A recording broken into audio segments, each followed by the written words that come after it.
በእንዲህ አይነት መንገድ ሞክራችሁ ታውቃላችሁ? ዛሬ ደግሞ በቀላል መንገድ ሩዝን በጣም በቆንጆ ሁኔታ አብረን እናዘጋጅ። ከመባበር ጋር ያው መጥበሻ ይግሏል።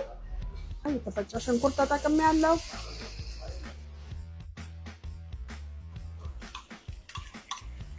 ስጋው ቶሎ ቶሎ ብትን እንዲል በደንብ አድርጋችሁ አማስሉት፣ ውሃም እንዳያወጣ። ያው ነጭ ሽንኩርት፣ የተከተፈ ነጭ ሽንኩርት ተጠቅሜያለሁ።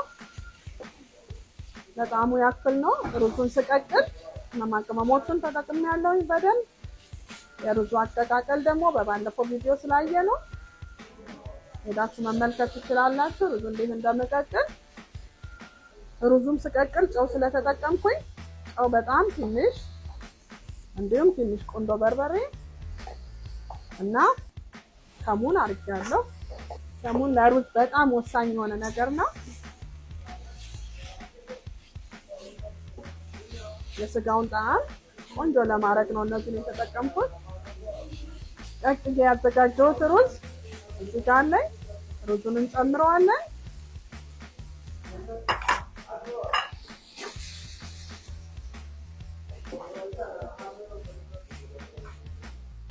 ያው ለጣዕሙ ደግሞ ትንሽ ፍሬሽ ጥብስ ቅጠል አድርጌበታለሁ። 2 እንቁላል ነው የምጠቀመው። ያው እንቁላላችንን እንዲያርገን መታለን። እንቁላል ደግሞ ትንሽ ቁንዶ በርበሬ፣ እንዲሁም ሁሉም ላይ ጨው ስላለ ጨው ጥንቃቄ አድርጉ።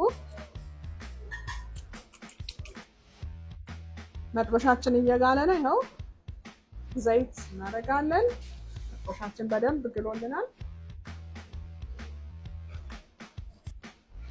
እንቁላሉን እናፈረፍረዋለን።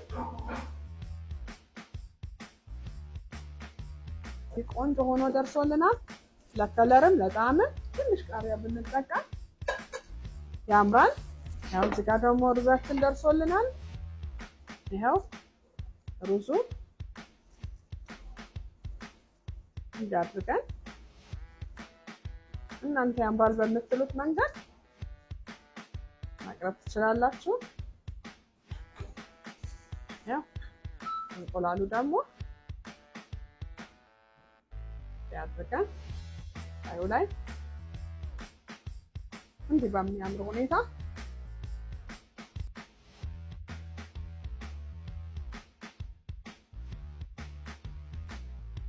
በቀላል መንገድ እንደዚህ የሚያምርና የሚጣፍጥ ሩዝ አዘጋጅተናል። እናንተም ለልጆች ራሱ እንዲያርጋችሁ ብትሰጡ በጣም ቆንጆ ነው፣ ጣፋጭ ነው በጣም። አብረን እንቅመስ።